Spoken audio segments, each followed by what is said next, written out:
Heading north from the plains of Pakistan and into the foothills of the Hindu Kush Mountains lies one of the country's most spectacular regions. Chitral's peaks are so high and remote that its summits seem to touch the heavens. Isolated in its deep valleys are colourful, independent tribes, such as the Kalash people, with unique festivals and traditions.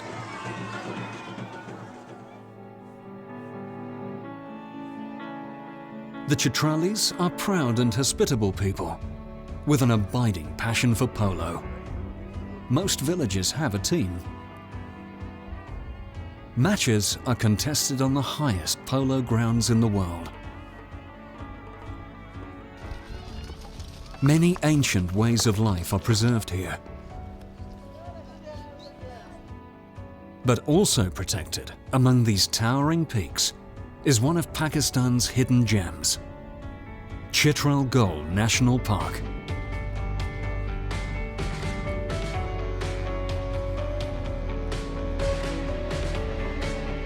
It's renowned for its dramatic landscapes, treacherously steep cliffs,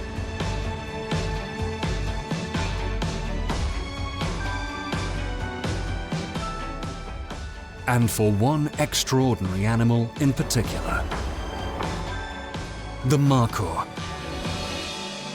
the cliff walkers of Chitral Goal.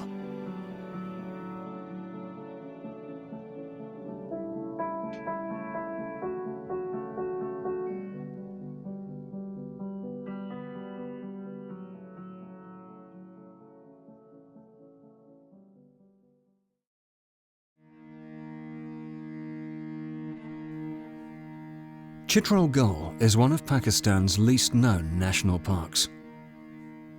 It's tucked away in the Hindu Kush Mountains, one of the most inaccessible parts of the country.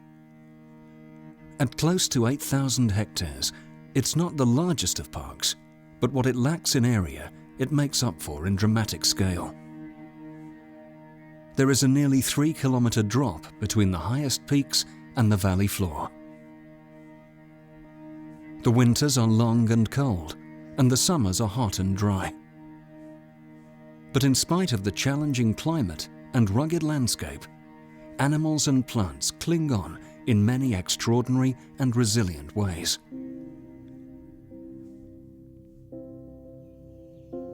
On the upper slopes, there is so little soil that deodar trees spread their roots over the resistant rock. Anchored like this, deodars can reach 25 meters in height. But it takes them centuries. Slowly but steadily, some live for 1,000 years or more. The stately deodar is Pakistan's national tree. In fact, Chitral Goal National Park is a sanctuary to 4 of the country's national treasures, including the national bird, the chakur or rock partridge, the national plant, jasmine, and, most iconic of all, the Markhor.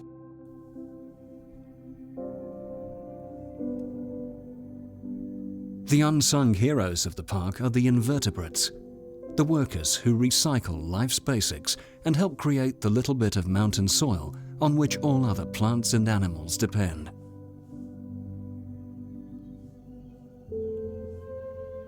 From the top of the valleys to the bottom, late summer is the time for life to flourish.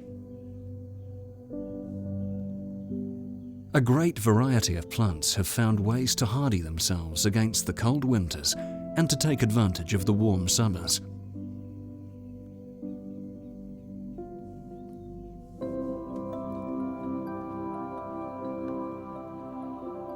When they set seed, there's an abundance of ripening fruits.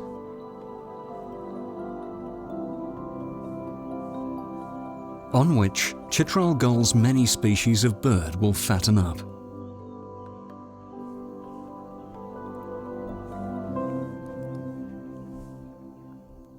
Chitral Goal's breathtaking landscape makes big demands, so animals have to make the most of any break they can get. The steep-sided valleys create powerful upcurrents of hot air, called thermals. Heavy birds, such as lammergeier vultures, take advantage of this rising air to gain height more easily. Up here, they've a better chance of spotting their next meal.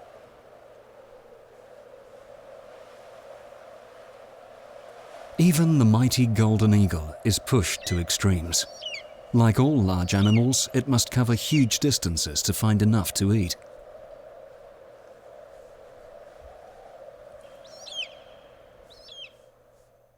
Secretive, rarely seen wildcats, such as a lynx mother with her 2 cubs, might have to travel tens of kilometers to feed the family. Wolves are marathon travelers too. They patrol and scent mark along the boundary of their home range to keep rival wolf packs out. Sheer cliffs are off limits to most predators, which is why sure-footed Markhor use them as safe havens. But even they make mistakes. If a Markhor falls to its death, it's an easy meal no one overlooks.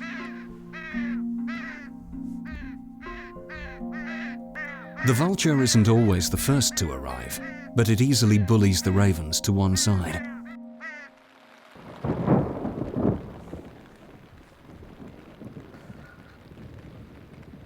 A shift in the weather heralds the end of Chitral Goal's harsh summer. It's when the park's most celebrated resident, the Markhor, face their greatest challenges.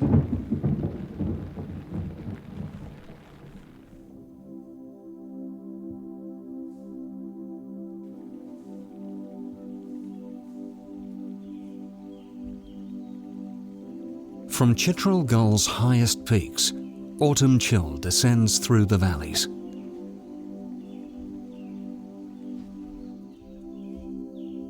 It's the signal for Markhor to move downslope in readiness for the bitter winter ahead.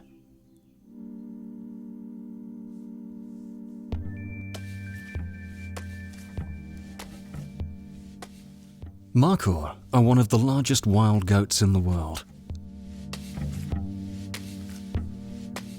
Males can weigh over 100 kilos, and their impressive corkscrew horns are often over a meter long.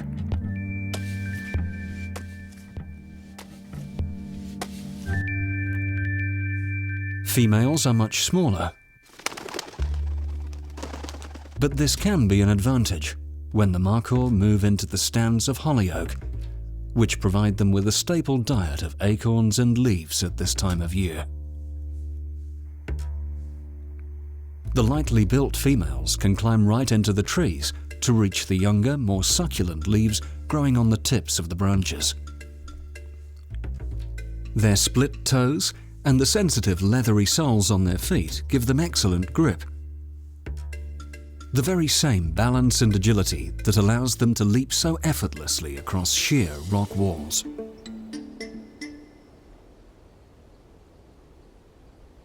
The males are powerfully built, and their balance is extraordinary too, but they're simply too heavy to climb a tree.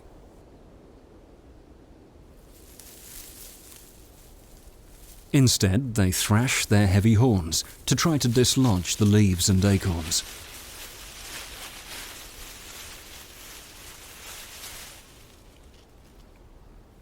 Once the food has fallen, size trumps agility.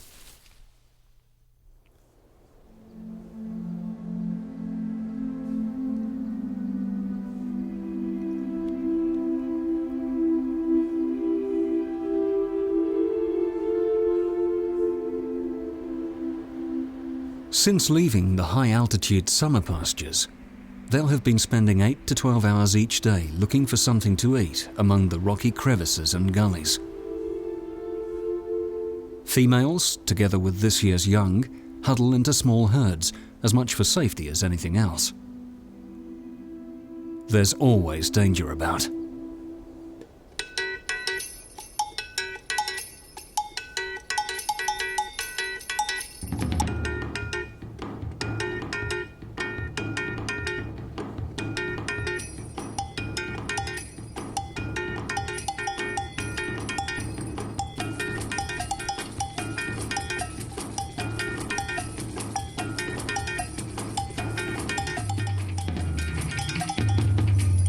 The older animals know their way round the landscape. The youngsters need to learn, not just escape routes, but where to find an essential ingredient that's missing from their normal diet. It's on the other side of this mountain stream.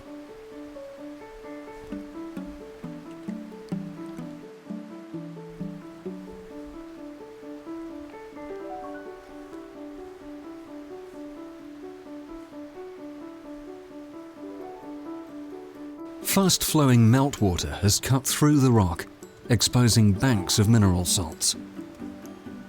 The Markhor need to lick at the rock salt to make sure they get the supplements they need. It's vital they stay healthy for the difficult months ahead.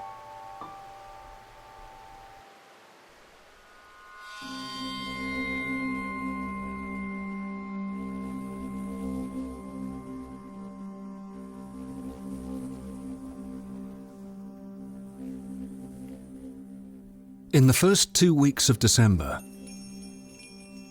the male Markhor face their toughest time of the year. The males mostly live alone, but now they seek each other out.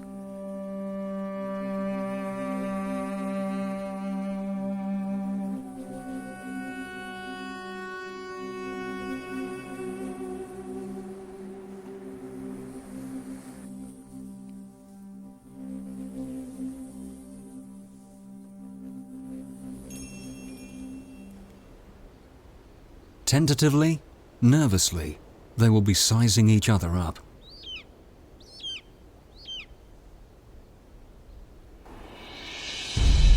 After days working out who has the best chance of mating with the nearest females,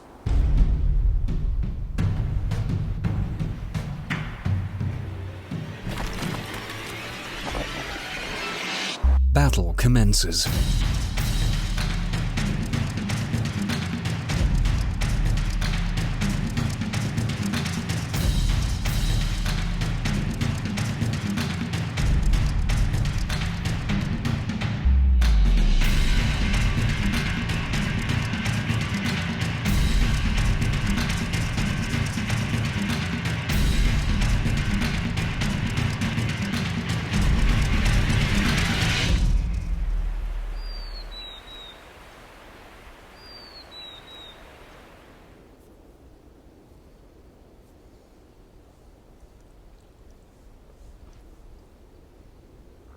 It's not just their size and power that counts. The terrain and their choice of standpoint can be make or break.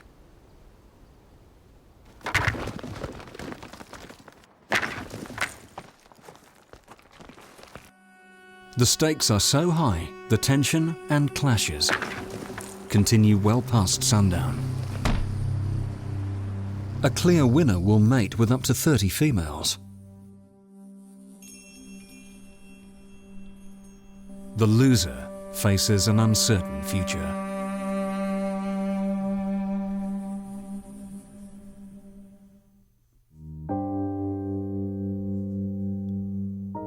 With snow already dusting the higher slopes, life's about to get even harder.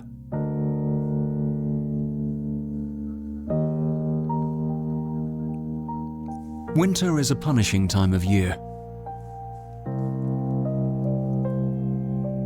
Meters of snow can blanket Chitral Goal.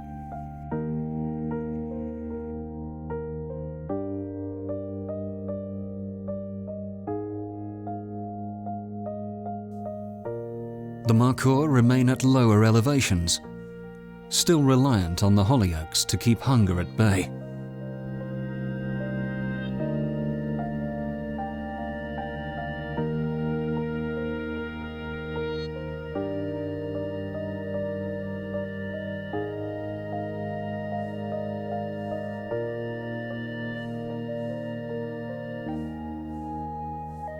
But they'll have to walk long distances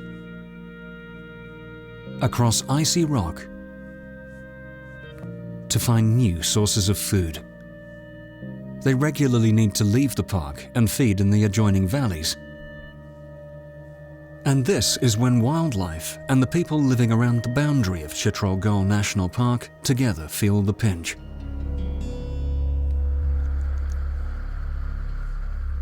Chitrali people are very resilient. But when heavy snowfall blocks the mountain passes, they're more or less cut off from the outside world. Because it's so cold, fuel is in short supply. Families rely on what they find around them for basic needs. Like Waka Muhammad.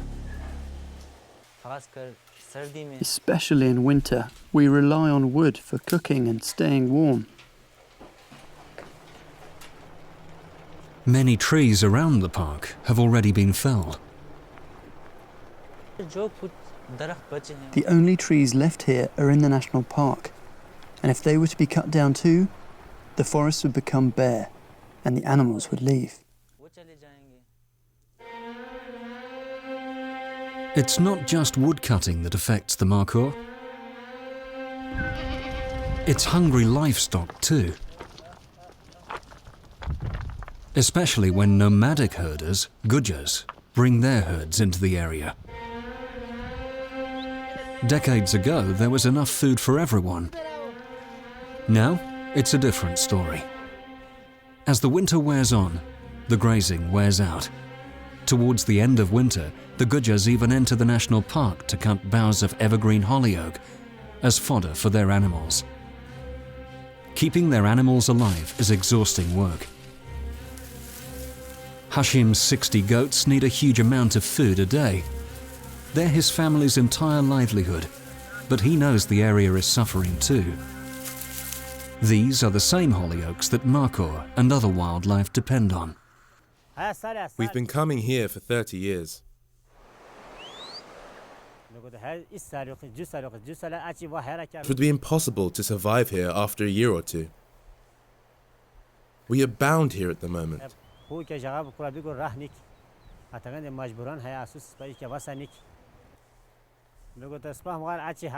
The forest is near to its end, and after that we will need to go beyond this place. The nomadic Gujars will move away, but local herders have no other option but to stay here. Their problems are mounting, and they need longer-term solutions. Overgrazing around the national park has had other knock-on effects too. It's reduced the amount of food for Markhor, and herders mostly blame snow leopards for picking off domestic animals instead.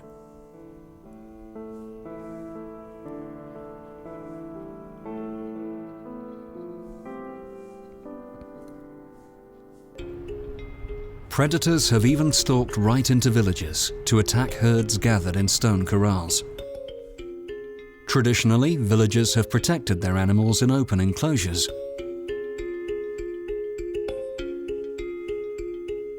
The old corral had low walls, which meant that wild animals attacked our livestock, and we suffered huge losses.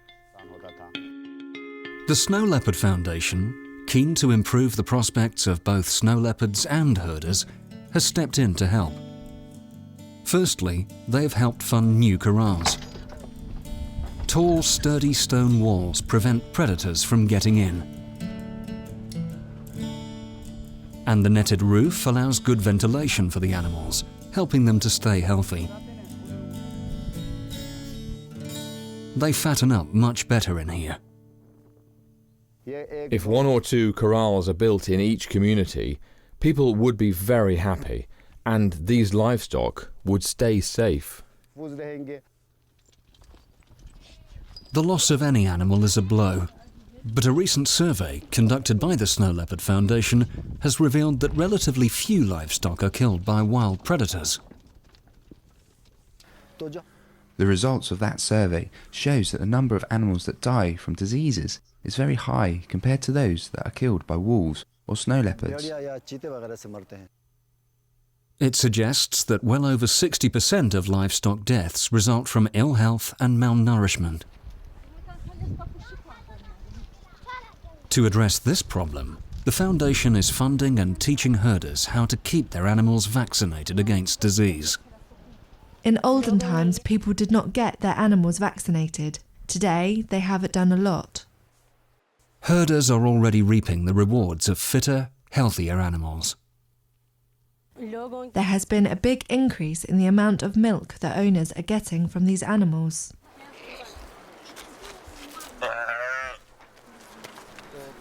The animals become healthy, their milk production increases, and their meat gets better.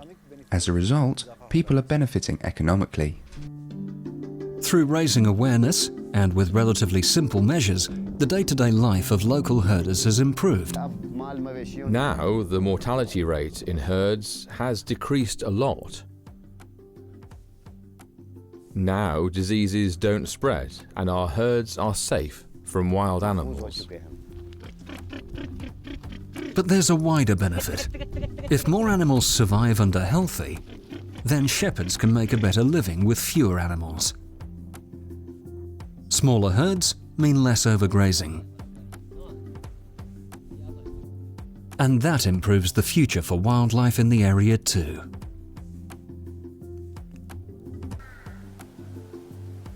Land that was previously exhausted can be rested, and trees and shrubs allowed to grow back. The well-being of the national park is clearly tied to that of the people who live around its borders.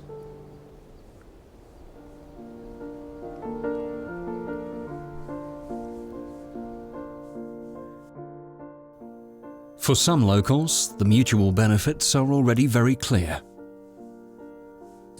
I am proud of the fact that I hail from a village next to this national park. I am a part of this national park. Israr feels the direct benefits of living next to this national asset because since 2004 he's worked within it as one of 10 community watchers who help protect it. We wake up early every morning and patrol the entire area to protect it. We ensure that nobody comes from outside to cut the wood, to destroy or take away the medicinal plants, or harm the wildlife, such as the Markhor. Ever since I've become a part of the wildlife department, my life has completely changed. The monthly salary I receive is quite enough for me to support my children and myself properly. But there are many other ways in which local people can engage with and benefit from conservation. In the Chitral town market, traders are doing brisk business selling tree saplings which they've grown. Some customers buy trees to make their gardens beautiful, but it's also important to replant hillsides that have been logged or overgrazed, as Akbar Ali well knows. The heritage that has been lost, it is our duty to replenish it. If we are going to clear it away unchecked, then there would be floods and other natural disasters. Landslides and floods have increased in recent years. Planting trees helps to bind the soil and controls the runoff of heavy rain. If less topsoil ends up in the rivers, the yield from crops improves too. As well as easing the pressure on the landscape, replanting the hillsides offers ways to make money.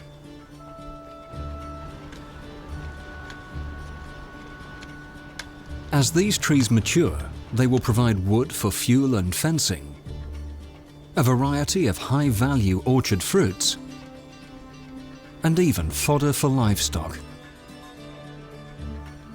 Some local plants have medicinal properties.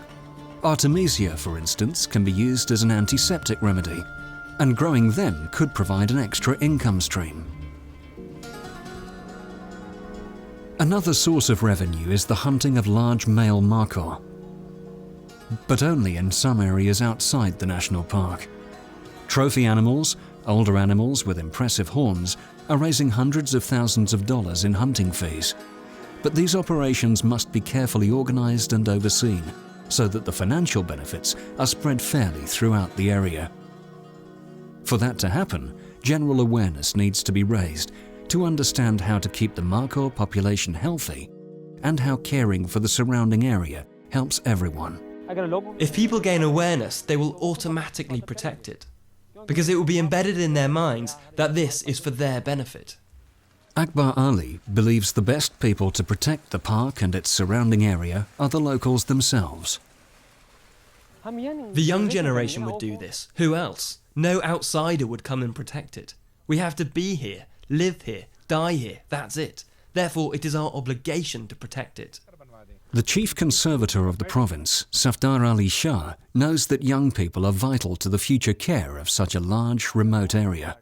We run an education and awareness program at schools where we give lectures to 9th grade students and give them the message that since you will be the policymakers of tomorrow, politicians of tomorrow, this country's decision-making will be in your hands. So this is a message to our youth, that they strengthen our grip. They should become our eyes, ears, hands and feet. Their lives could be enriched from the long-term protection of Chitral Goal. We have to transfer it to our future generations, just the way it is.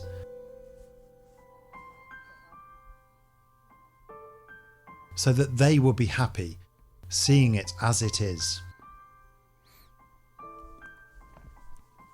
What else could be of greater happiness to us?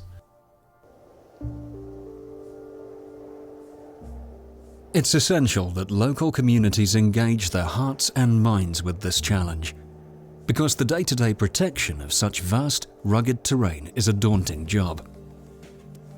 Every day, and in all weathers, just a small handful of staff walk miles and miles, patrolling the park boundaries to make sure animals and plants are kept safe.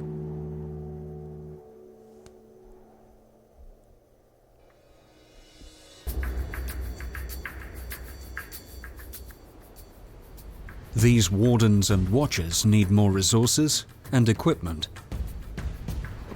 especially better ways for the staff to stay in contact with each other. Mobile phone signals might not reach such deep ravines. And if problems arise, the guards need to mobilize quickly and effectively. The job can be dangerous.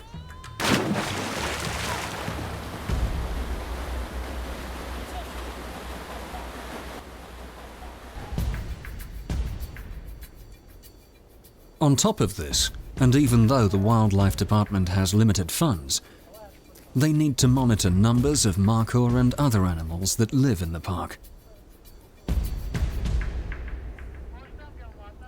Together with local wardens and watchers, they climb to special vantage points, from where they can see far and wide. Twice a year we conduct surveys of all the wildlife. That includes birds, predators and other animals. There is also the lambing survey we conduct in July, focusing on Markhor alone, to find out how many new fawns have been born. These surveys are helping to build up a more accurate picture of what lives in the park. Against all the odds, and thanks to the help of community watchers like Isra, the Markhor population has risen from just over 600 in 2005 to nearly 1,400 in 2015. We have the community watchers on board with us. Therefore, our manpower has increased, protection has improved, and so the population has increased in Chitral Goal.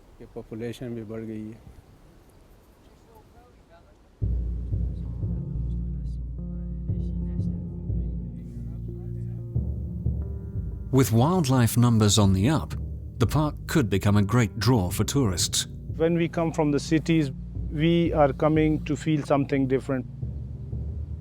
We are coming to breathe fresh air.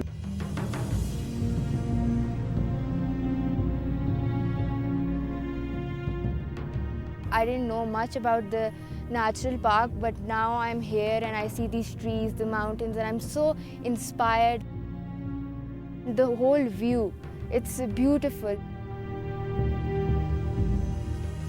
Coming here is like standing in a heavens. It gives you a serenity, like you can feel like you are out of the world.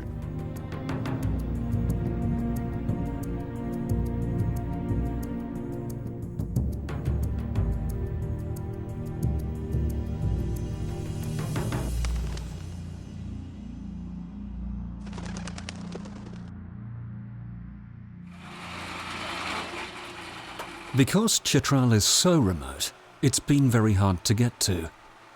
Traffic and supplies need to be brought over mountain passes on weather-beaten roads. But big change is on the way. A much-needed tunnel is under construction, cutting through the mountain, which will improve access and boost visitor numbers. As the Lawari Tunnel gets down to the finishing stages, countless tourists would come then, because the environment here is pleasant, the people receptive. Tourists are already arriving to take advantage of Chitral Goal's stunning scenery and bringing much-needed revenue into the region.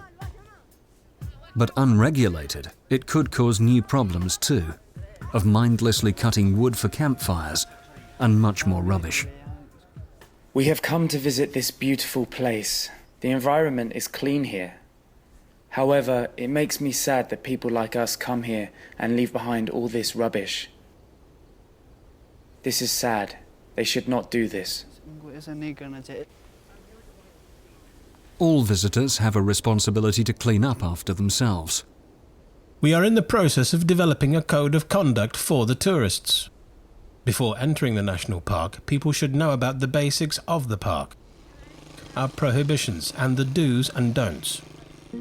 But at least there are good foundations to build on. It is a reflection of our success that the areas where there were only footprints of these animals but none were seen, a substantial number of these are found in those areas these days. Obviously, I feel proud, and I feel the people of Chitral should feel proud of that.